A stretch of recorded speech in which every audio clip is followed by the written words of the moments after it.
Hi, welcome back to Space Thoughts. Happy New Year 2024. I understand it's been a few months since I've done a video, and I'm getting a little bit of a late start here in 2024. However, a matter came up this past week regarding this Russian nuclear ASAT, and I'm seeing a lot of hyperbole about it, a lot of assumptions being made about it, especially in the context that this is a nuclear weapon that's going to be, quote, based in outer space, and that it's going to violate the Outer Space Treaty. So I just want to do a quick video here to talk about a few things about that. I'm not gonna speculate what it is because we really don't know what it is. It could, for all we know, be just a nuclear powered ASAT weapon that uses jamming techniques. Who knows? We just don't know because we don't have the raw intelligence. But here's what I'd like people to consider. One, we don't have the information what this really is. And I'm really kind of concerned that this type of information was actually disclosed to the public without having the ability to actually follow on and, give some details of it. Of course, in the world of intelligence, there are sources and means, and you don't want to reveal those. And there are some things, I don't think we just need to know.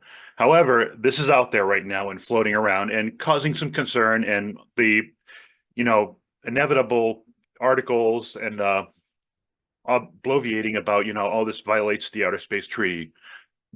So, one, we don't know if it's a nuclear weapon, as in the one that goes boom, makes a big boom in terms of weapons of mass destruction, or whether this is actually going to be a nuclear powered satellite, which isn't unusual because the US has used nuclear powered satellites.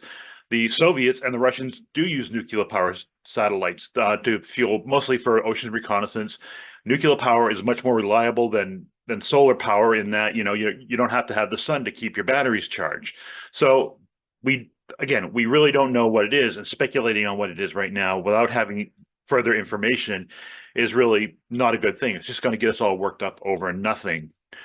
Two, even if this turns out to be a nuclear weapon that's going to be actually detonating, whether it's to cause physical destruction or cause used for the EMP effect, it doesn't necessarily, we can't necessarily jump to the conclusion this is going to violate the Outer Space Treaty, Article 4. At the end of this video, I'm going to post a video I did a little while ago about Article 4 and the nuances of it. But what I want to know for this video is that the prohibition in Article 4 is very, very narrow. And one thing the Russians are really, really good at is slipping around, finding the loopholes and slipping around the seams of the letter of the law in order to remain legal while actually, doing what they want to do. So again, don't assume automatically that this thing is going to violate the Outer Space Treaty. And I'm going to say right now, from what we understand, this hasn't even been deployed yet. So it can't violate the treaty unless it's been deployed. And even then, if it's deployed, the nature of the weapon itself or whatever it is may not violate the treaty. It may slip around that narrow exception that is actually articulated in the Outer Space Treaty. Three, I want people to consider sometimes that the Russian Federation is extremely adept at psychological operations.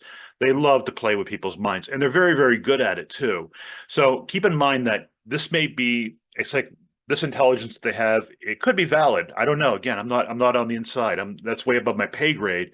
But at the same time, this could be a psychological trip to create the exact effect it's creating right now. Some, not really mild hysteria, but just a lot of attention focused on this weapon and basically ignoring other things. And four, consider that the fact that this supposed nuclear ASAT is basically consuming a lot of media time and a lot of social media time as well. It could very well be a distraction from other things. One thing I found is that if you want to hide something, you hide in plain sight. Just divert people's attention somewhere else. And this is not out of the realm of possibility. This could be exactly what the Russian Federation is intending. I mean, my thought was, okay, that's great. Everybody's focused on China, Russia. What is China doing right now? What's the PRC doing right now? So again, understand that this type of intelligence, if if it becomes available, it has to be verified, and sometimes it can be used as a distraction for other things. For other things that they're doing in the world or in space for that matter.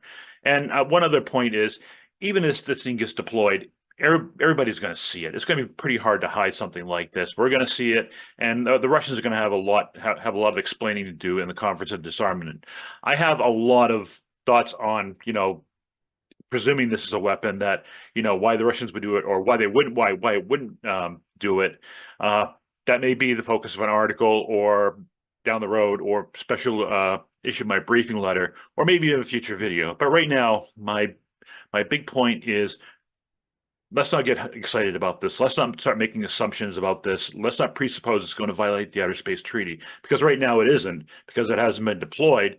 And let's just, watch it, see what information materializes, and we'll go from there. And if it's if it turns out the intelligence site is going to be a bomb, I will then come back and okay, I'll look at it, and from the information available, I will do an analysis, and I'll probably share it with you here. So again, Happy New Year. I hope everybody's 2024 has been great so far, and I wish you well for the rest of the year. We'll talk to you soon.